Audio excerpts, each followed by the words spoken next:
What is up, my ducks and drakes? Welcome to the Crowded Lake, and today we're going to be reading Chapter 14, Calming Down, of A Lesson in Practicality by ResidentAnchor on AO3. If you'd like to follow along with this story or support them, you can do so with the links in the description below. If you're wondering why I sound a lot different than the last time you heard me, not only has it been just way too long since I've recorded a video, whoops, my bad, I started going to college, hooray! I'm getting a degree in dramaturgy, so assuming you're here for Sandersides, you know what that is because of the Is Lying Good episode. But also, I, as of recording this video, am almost 6 weeks on T, so hooray. We're gonna see how this goes, because this is the first time I've had to talk for an extended amount of time since starting T, so we're gonna see how this goes. But with that being said, we are gonna start Chapter 14, Calming Down.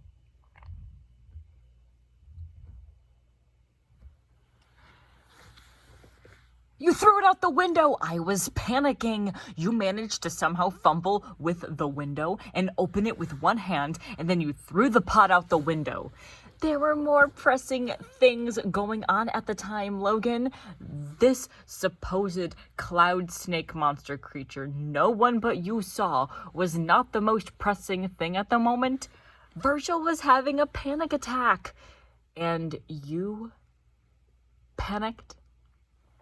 Roman groaned into his hands and covered his face. He rubbed his hands down and looked up at Logan from his spot on the couch. Look, I was trying to focus on one issue at a time, and I just wanted to get rid of it, okay? Logan rubbed the sleep from his eyes and looked around the living room. Well, I'll give you credit for accomplishing that. However, I believe it is in our best interest to go and retrieve the creature. Logan walked towards the room and spoke over his shoulder. If we bring it back and can toss it from whence it came, no harm was done. Logan returned with a small pullover sweater on, while Roman had a jacket unzipped. His frowning attention was down the hall, past Logan. I'm sure Virgil is fine alone with Patton while we look. Roman shuffled towards the door without a word. Patton was able to eventually slip away into the kitchen, making himself a cup of hot cocoa in the process. Not worried about the sugar would only keep him awake longer. He sat in the living room, tucked underneath a blanket, when the two came back. He sat up, holding his warm mug close, and gave a smile. So, how did it go? Good news is we found your pot. Patton perked up at the news and smiled. Wonderful.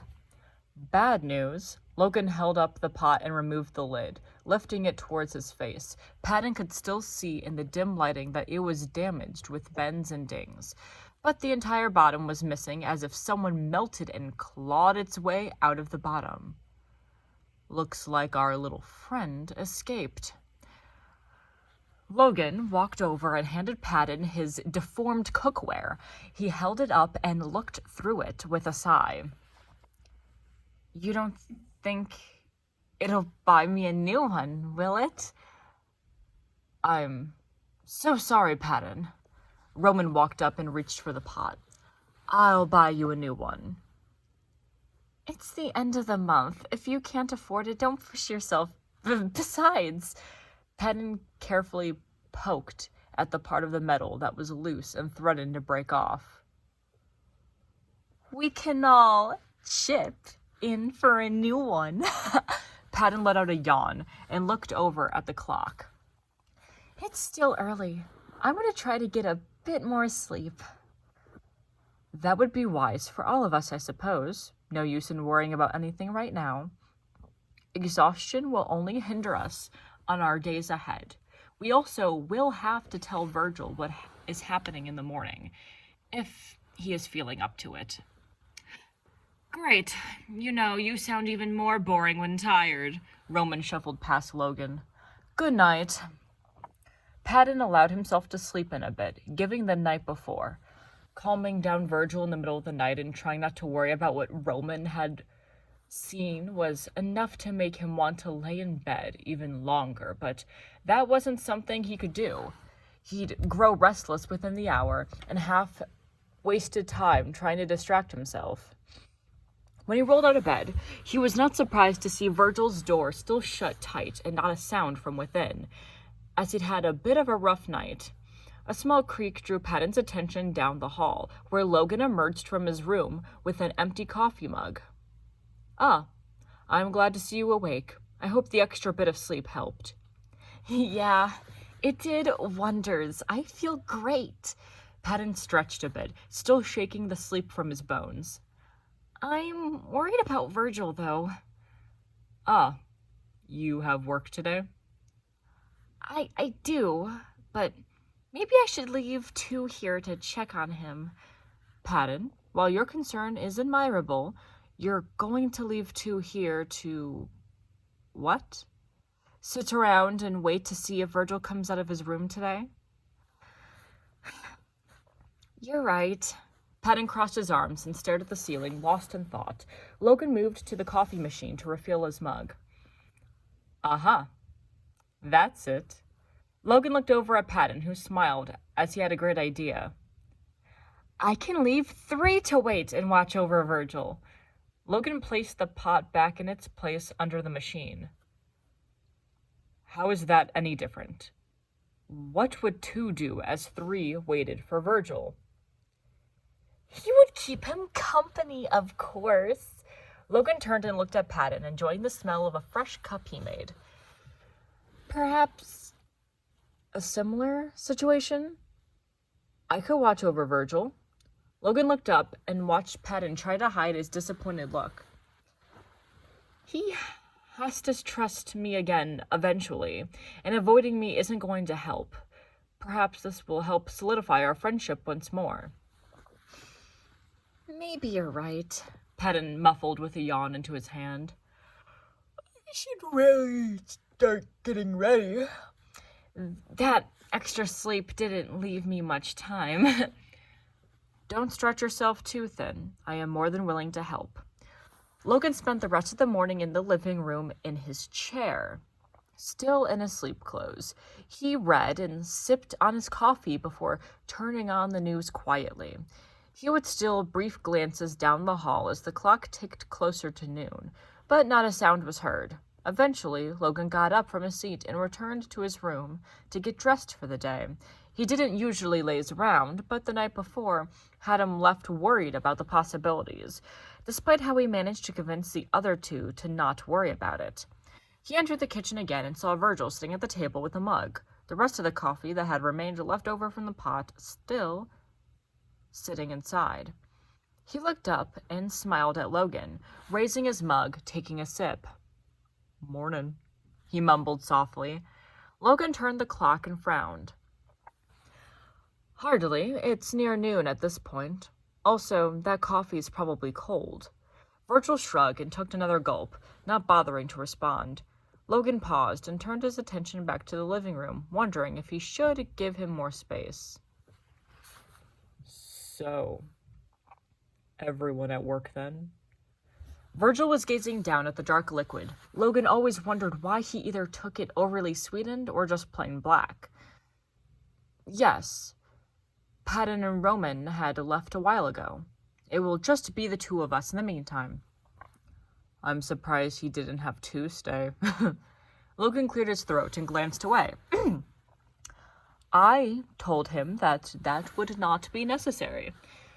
Virgil scoffed and picked his mug back up, not bothering to look at Logan. "Right.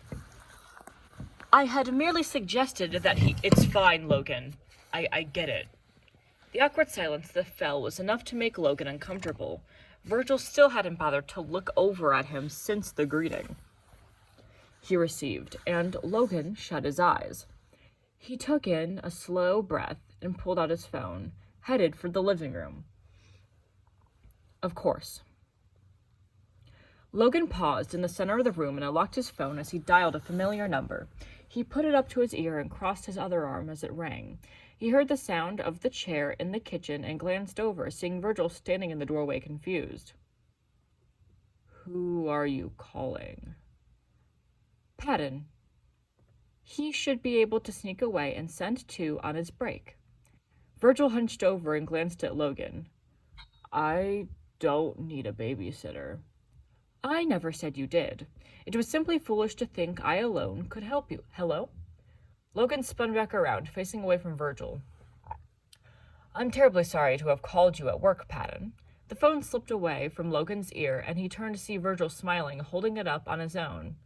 Hey, Pat. Nah, I'm fine. Slept pretty okay. Logan reached out for his phone, and Virgil smirked back, backing away and holding out his hand. No, he just wanted to call to let you know I'm up and doing fine. Yeah, I told him he didn't need to call you, but he was worried or, whatever. Virgil, please unhand my phone immediately. You want to talk to him? Sure. Virgil tossed the phone at him without warning. Logan held out his hands, and his eyes lit up as the phone froze in midair. He reached out carefully and grabbed it, his eyes melting back to normal as he glared over at Virgil. I apologize for that, Patton. Are you guys okay? He heard Patton ask back. He seems okay, but I know you would have just... He seems okay, but I know you wouldn't have just called me for that. Logan looked over at Virgil, who gave a teasing smirk back. He stood there, silently challenging Logan to make a move. No. Sorry, Patton. Virgil wanted to call you himself, and I had simply offered. We're doing fine. Oh, I'm so happy to hear that. I knew you'd get along okay. Of course, naturally. We're both adults who can maintain a mature conversation with one another. Come on, Logan. No need to lie to him. He ignored Virgil's comment and turned away. I'll let you return to work. See you later. As soon as Logan ended the call, he turned and glared at Virgil. Was that necessary? I told you I don't need a babysitter. Virgil walked by and headed back into the kitchen. Logan followed close behind. I've had attacks before. This is just the first one you guys knew about. Logan froze, looking over at Virgil as he reached for his mug. It suddenly flew away and into the air, completely out of reach. Virgil looked over to say something but froze. Logan's eyes were lit up once more, but his face held a frown as he stared at the mug. Virgil, I'm afraid there is something we need to discuss. The mug slowly lowered and headed for the sink, dumping itself out before setting carefully. So, I'm not allowed to have coffee for this? You say the caffeine can raise your anxiety, and this topic may be a bit... As Logan looked for the appropriate word, Virgil walked forward, carefully eyeing him down. Logan's eyes returned to normal once more as Virgil stopped a foot away. Logan, what's going on? Perhaps if you would get more comfortable for this, I'm afraid you will not like what you're about to hear. Virgil sat on the table, ignoring Logan's protest of a proper use of furniture. Not able to avoid the topic for much longer, he pulled his glasses off his face to avoid looking at Virgil as he told her the tale Roman had spun the night before. After he was finished, he replaced his glasses, looking up at the other. To his credit, Virgil didn't look panicked. He stared at Logan with a stoic expression, taking everything in. After he was finished, the silence fell. Virgil slowly nodded, glancing down at the floor. So, some monster came out and got away. We have no idea what it is or what it can do. It may help to recall what you were thinking about when you froze time. Is that not how your portals work? Virgil hopped off the table and walked past him and entered the living room. Virgil practically fell back onto the couch and pulled his legs up close. He stared at the nearly silent TV and glared at it a bit. Logan took a seat in his recliner and sat in silence. He directed his attention to the still silent TV, giving Virgil a bit of peace.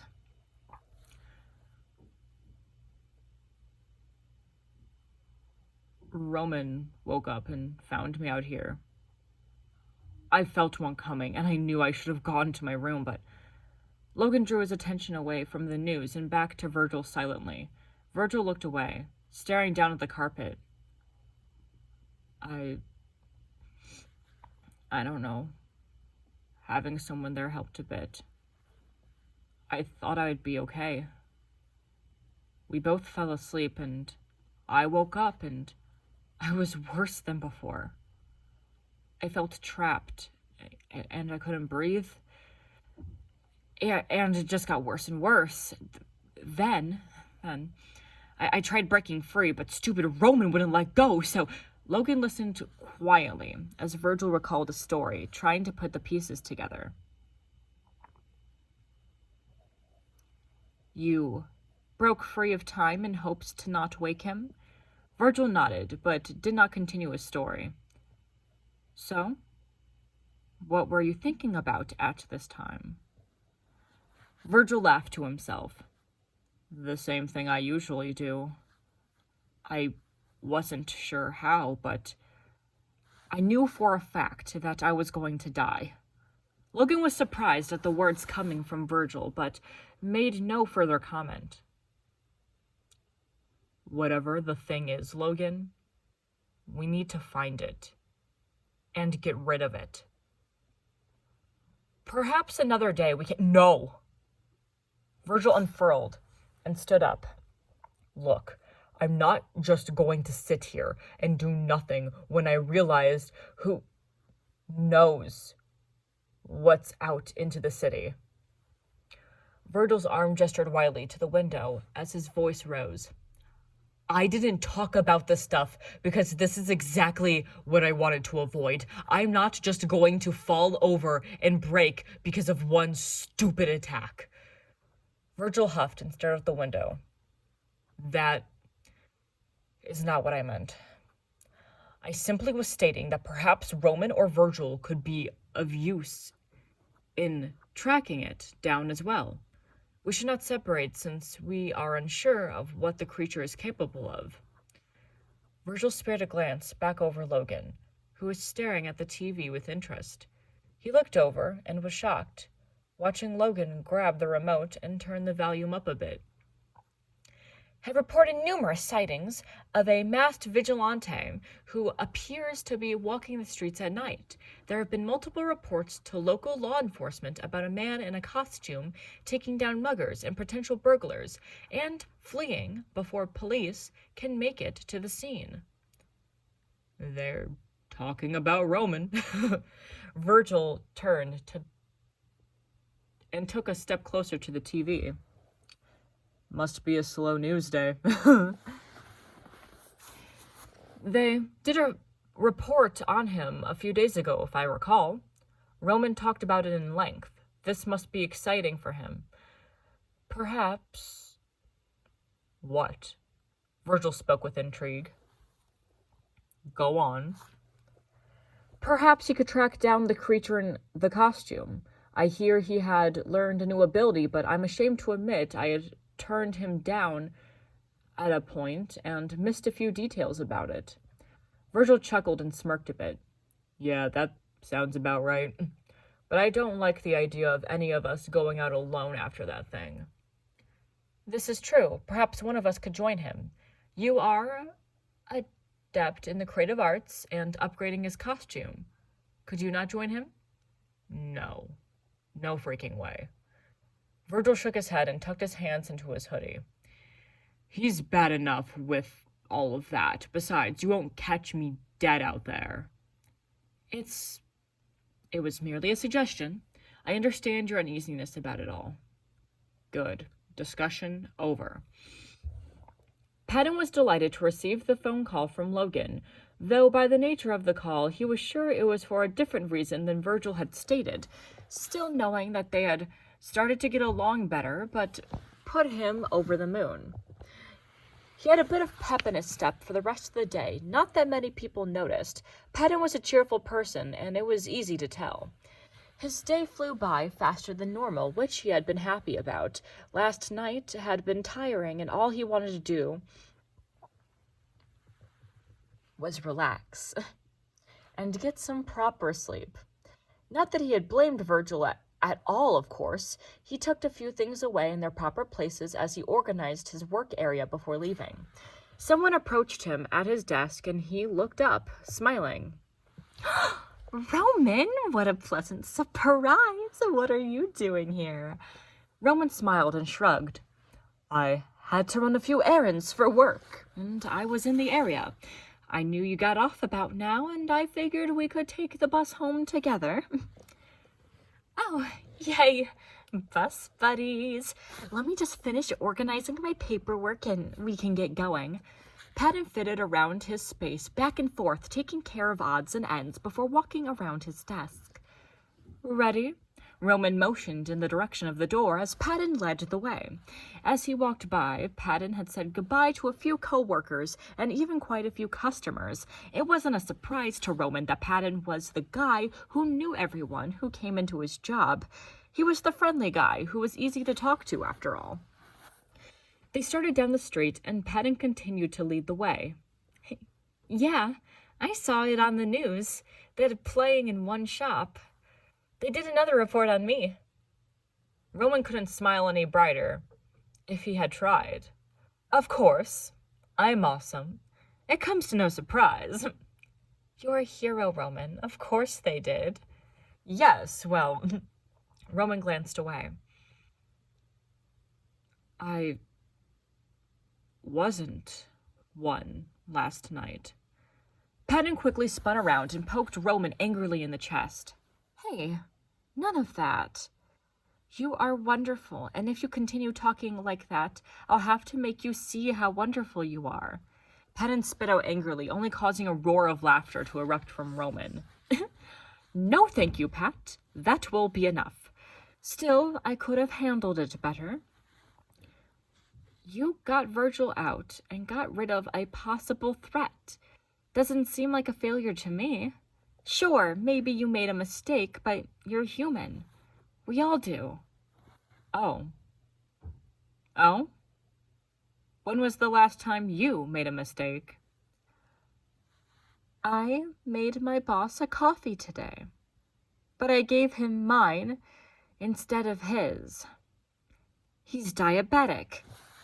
Oh, ouch. Patton patted him on the shoulder. You drink liquid sugar. Was he okay? Yeah, he spat it out pretty quickly and was fine. I still feel bad, but he told me that it's okay to make mistakes. Also, he joked and said I was secretly trying to poison him so I could have his job, but that's nothing new coming from him. He's a big jokester. Sounds like work could be fun. Who knew? I always thought Logan would be work best in the library and it didn't fit you, but you seem to make it work for you as well. Oh, of course I do. I'm sure Logan could do my job once he knew how, but I make it fun and relaxing. If you don't like what you do, what's the point?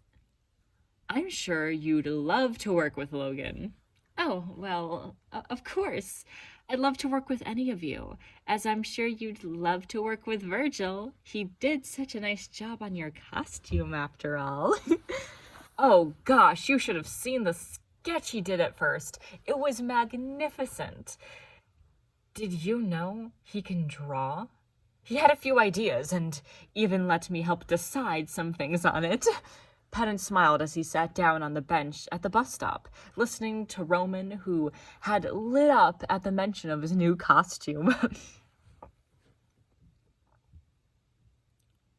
What are you asking me? I'm afraid I don't understand. It's just... I'm just saying, if Pat had left, two here or something. Wouldn't you have had a better time hanging with me than him? Virgil was laying upside down on the couch, his feet on the back of his head and hair almost brushing the ground. Preposterous. I do enjoy your company. Virgil snorted out a laugh. What? Yeah, it's true. While I enjoy the company of the others, you have a more realistic and down-to-earth view that is rather enjoyable compared to the fanciful talks of grandeur. Come on, Logan. That's not the same thing. You like talking to me, but if you had to choose randomly who you would rather spend the most time with... Logan looked baffled at the statement, and Virgil swung his legs down, pulling himself into a sitting position. Come on, Brainiac. Stop thinking with your head and think with your heart. What do you feel? Confused? Come on. You wanted to try and figure out this stuff, right? Said it would help with better control of your powers or whatever. Just, okay. Imagine spending a full day with each and every one of us. The perfect day doing whatever you wanted. Start with me. This is silly. Shut it and close your eyes. Pettit smiled as he cheerfully walked down the street next to Roman. He said he could do makeovers, but after doing his nails, he wouldn't even let me do his makeup, which is so not fair because I have this nice plum palette I wanted to use, and Pettit stopped walking and turned to look at Roman. You okay? Roman looked down at Patton innocently before slowly looking around. I hadn't noticed how close to home we were. Time flies when you're having fun, huh? Roman stood up taller at the statement. Fun? Fun. I was just talking. You got really into it, though. Patton smiled and bounced on his heels a bit. I love listening to people get passionate about things. Passionate? No, Patton. I am not passionate about... Roman waved his arms back and forth. You're misreading this. What? I thought you were passionate about your friendships. Patton tilted his head. Is that not what you were talking about? Friendships. Roman pointed at Patton and smiled.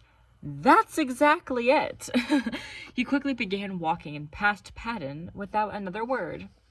Just friendships, nothing more.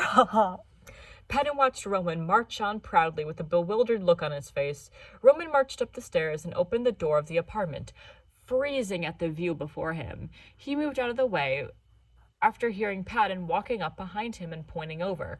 Logan was sitting on his chair, eyes closed, and either asleep or meditating. Roman wasn't sure. Virgil was on the couch facing him and staring him down. Now how do you feel? Roman looked down at Patton, who looked up and shrugged. He looked over and stared down the two. His eye flickered back and forth between falling on Logan, breath caught in his throat. He took a step into the room, drawing Virgil's attention. Oh, hey, Patton. Logan jumped and opened his eyes, looking towards the door.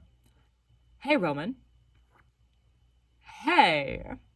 Roman closed the door, his greeting sounding apprehensive. What's going on here? Logan rubbed his eyes and adjusted his glasses. Virgil was trying to give me a lesson on emotions. Utter nonsense, if you ask me. It proved nothing. I don't know. Patton smiled and crossed his arms with a knowing smile. You seemed to be pretty happy when we walked in. Utter nonsense. Logan got up from his chair and quickly retreated to his room, muttering to himself. Virgil looked over and shrugged a bit before falling back on the couch. How was work? Oh, it was okay. Much better after you called. I'm so happy you two are getting along. Roman shifted uncomfortably in his spot. You doing okay? Yeah. Fine. Virgil reached for the remote and fell back on the couch. Hey, did you see they did another report about you? Must be a slow news day if they considered that important. After a moment of silence, Virgil looked up at Patton and Roman. What?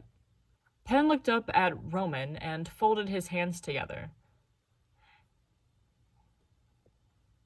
Hey, I don't know if Logan talked to you about last night yet, but... Oh, you mean that evil cloud thing? He leaned forward in his seat and shrugged. I don't know. Logan said we probably shouldn't go out alone after it. Patton nodded and smiled a bit. Good idea, but are you sure you're doing okay? Virgil stared at the two down with a neutral expression for a moment, letting his calm turn awkward. Let me say this once. I am fine. I am going to be fine, and the sooner we get rid of whatever showed up last night, the sooner I can stop worrying about it. I'm not going to break, okay? Oh no, of course not. Patton held up his hands in defense. I was just worried about you.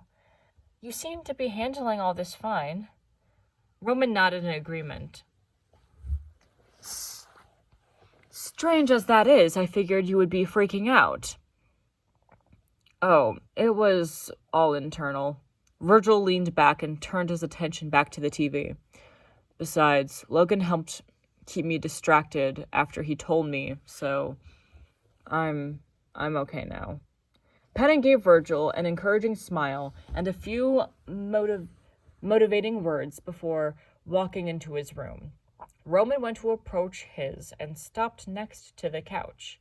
After a few moments of staring down the other, Virgil glanced over and looked up. You're going to freak out over this later, aren't you? I don't know. Am I? Roman shook his head and suppressed a laugh. If you need someone to be there, please don't hesitate to come to me, okay?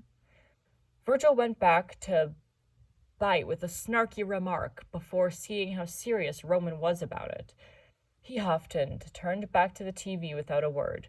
Roman took a silence as a defended sure and returned to his room. Eventually, Roman got dressed in his princely attire and got ready for a night out. He was unsure if the others would stop him, but it made safety out the front door without interruption. He knew the others wouldn't want him to go out alone, but he closed his eyes and focused on imagining the creature he saw the night before. It was his mess that caused the monster to escape. It was going to be him to capture the creature and bring an end to it. Learning if he would find it was the first step.